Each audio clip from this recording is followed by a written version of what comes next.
दोस्तों, ब्रह्मांड और दुनिया हमेशा से ही इंसानों के लिए रहस्य का विषय रहे हैं। आज इतनी वैज्ञानिक प्रकृति के बावजूद हमारी धरती पर कई ऐसे रहस्य मौजूद हैं जिनका पता लगाना वैज्ञानिकों के लिए भी लगभग नामुमकिन है। आम लोगों के मन में पृथ्वी के संबंध में अनेक प्रश्न अवश्य होते होंगे, जैसे पृथ्वी की उत्पत्ति कैसे हुई, यह दुनिया कैसे अस्तित्व में आई, पृथ्वी का जन्म कब और कैसे हुआ, पृथ्वी कैसे बनी, पृथ्वी की संरचना कैसे हुई। इस तरह के सवालों का जवाब जानने के लिए हर कोई उत्सुक रहता है। दोस्तों, कुछ धार्मिक मान्यता के अनुसार सृष्टि या पृथ्वी का निर्माण देवता या ईश्वर ने किया। वहीं दुनिया की रचना को लेकर हिंदू, ईसाई और इस्लाम धर्म की मान्यताएं भी अलग अलग है। वहीं देखें तो पृथ्वी की रचना को लेकर विज्ञान का नजरिया अलग है। दोस्तों, वैज्ञानिकों का मानना है कि पृथ्वी आग का गोला थी जो सूर्य से निकली और समय के साथ ठंडी होती गई, जिसके बाद पृथ्वी पर जीवन की उत्पत्ति हुई। तो दोस्तों, आज की इस वीडियो के माध्यम से हम आपकी ऐसी सभी जिज्ञासाओं का समाधान करने का प्रयास करेंगे, तो वीडियो के अंत तक जरूर बने रहे। पृथ्वी की उत्पत्ति के बारे में वैज्ञानिक मान्यता है कि लगभग 5 अरब वर्ष पूर्व अंतरिक्ष में कई गैसों के एक साथ मिलने से भयंकर विस्फोट हुआ था।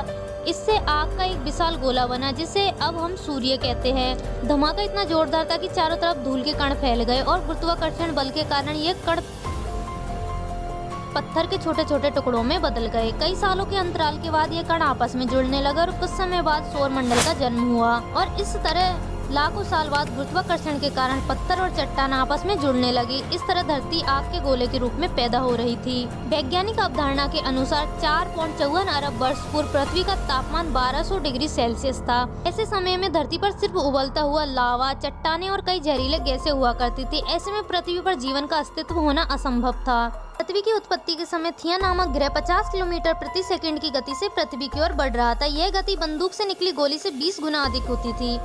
ऐसे में जब थिया ग्रह पृथ्वी की सतह से टकराया तो जोरदार विस्फोट हुआ, जिससे बहुत सारा कचरा धरती से बाहर निकल गया और साथ ही वह ग्रह धरती में समा गया। हजारों वर्षों के अंतराल के बाद गुरुत्वाकर्षण के कारण पृथ्वी से निकला कचरा एक गेंद के रूप में बन गया, जिसे हम चंद्रमा कहते हैं। इस प्रकार चंद्रमा की उत्पत्ति हुई। पृथ्वी की उत्पत्ति के बाद अंतरिक्ष में बची शेष चट्टानें पृथ्वी पर गिरने लगी। इन चट्टानों में अजीब प्रकार के क्रिस्टल होते थे, जिन्हें हम आज नमक के रूप में इस्तेमाल करते हैं। आपको जानकर हैरानी होगी कि इन चट्टानों के अंदर मौजूद नमक से समुद्र का पानी बनता है। वैज्ञानिकों के अनुसार ये चट्टानें करीब 20 करोड़ साल तक धरती पर गिरती रही, जिससे धरती ने समुद्र के रूप में ढेर सारा पानी इकट्ठा कर लिया। इतने पानी के लगातार जमा होने से धरती की सतह ठंडी होने लगी और चट्टानें सख्त हो गई। लेकिन लावा अभी भी उसी रूप में पृथ्वी के आंतरिक भाग में मौजूद था और सतह का तापमान 70 से 80 डिग्री सेल्सियस तक पहुँच गया था।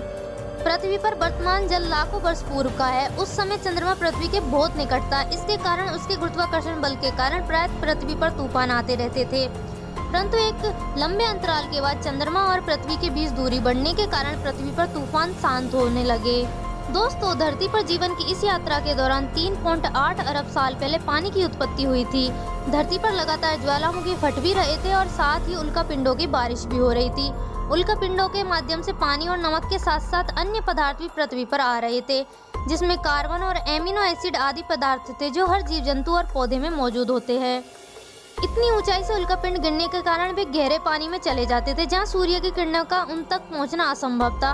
बाद में ये उल्कापिंड ठंडे होकर पानी में जमने लगे। इसके बाद यह एक तरह से चिमनियों का आकार लेने लगे और ज्वालामुखी की दरारों में पानी घुसने से चिमनियों से धुआं निकलने लगा। इससे पृथ्वी पर सूक्ष्म जीवन प्रारंभ हुआ और पृथ्वी पर एकल कोशिका जीवाणु की उत्पत्ति हुई।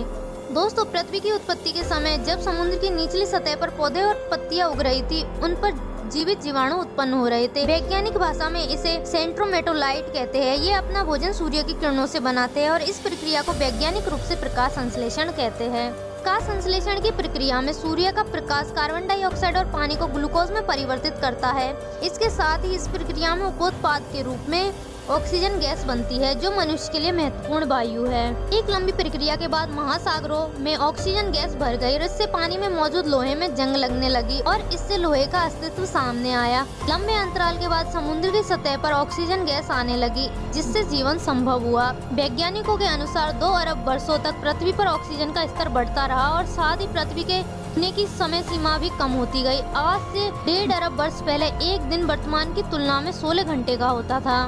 धीरे धीरे समय के साथ समुद्र के नीचे की भूमि की सतह बड़ी प्लेटों में तब्दील हो गई और उसके नीचे लावे ने ऊपर की सतह को गतिमान कर दिया। ऐसे में पृथ्वी की सभी प्लेटें आपस में जुड़कर एक विशाल द्वीप बन गई। इस तरह लगभग 40 करोड़ साल पहले पृथ्वी के पहले सुपर कॉन्टिनेंट रोडोनिया का निर्माण हुआ था।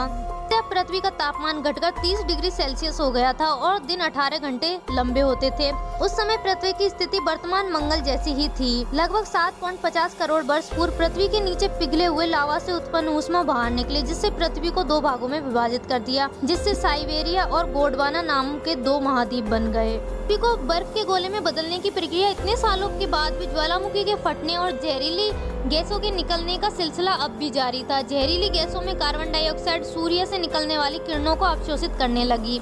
इससे पृथ्वी का तापमान बढ़ने लगा। इस तापमान के कारण समुद्र में गर्मी पैदा होने लगी और समुद्र का पानी भाप बनकर बादलों का रूप लेने लगा। साथ ही कार्बन डाइऑक्साइड गैस के कारण अम्लीय वर्षा होने लगी। कार्बन डाइऑक्साइड के साथ वर्षा के कारण यह गैस चट्टानों और पत्थरों द्वारा अवशोषित हो गई और कुछ हजार वर्षों के बाद पृथ्वी का तापमान घटकर 0 से -50 डिग्री कम हो गया। धरती बर्फ के गोले में तब्दील हो गई। ज्वालामुखी फटने की प्रक्रिया अभी भी चल रही थी, लेकिन बर्फ की अधिकता के कारण ज्वालामुखी से निकलने वाली गर्मी बर्फ को पिघला नहीं पा रही थी। इसके अलावा कोई अन्य स्रोत नहीं था जो जहरीली गैस कार्बन डाइऑक्साइड को अवशोषित कर सके। सभी चट्टानें और पत्थर बर्फ के नीचे दबे थे। कुछ समय बाद कार्बन डाइऑक्साइड गैस के बल ने सूर्य की गर्मी को अवशोषित करना शुरू कर दिया, जिससे बर्फ पिघलने लगी। इसके बाद पृथ्वी पर दिन 22 घंटे के होते गए। बर्फ के लगातार पिघलने से सूर्य से निकलने वाली हानिकारक परावैंगनी किरणें सीधे पृथ्वी पर पड़ रही थी, जिससे एक रासायनिक अभिक्रिया शुरू हो गई और पानी से हाइड्रोजन पेरोक्साइड बनने लगा और उसके टूटने के बाद ऑक्सीजन बनने लगी। जब ऑक्सीजन गैस धरती से 50 किलोमीटर ऊपर उठी तो वहाँ रासायनिक प्रतिक्रिया शुरू हो गई, जहाँ ओजोन नाम की एक परत बनी, जिसने सूर्य से आने वाली परावैंगनी किरणों को सीधे धरती पर आने से रोकने का काम किया। अगले 15 करोड़ सालों तक इस गैस की परत बहुत मोटी होती चली गई और इधर पृथ्वी पर ऑक्सीजन गैस की मात्रा बढ़ने लगी, जिससे पेड़ पौधे अस्तित्व में आए। दोस्तों, उम्मीद करते हैं आज की यह वीडियो आपको पसंद आई होगी और आपसे मिलते हैं किसी नए वीडियो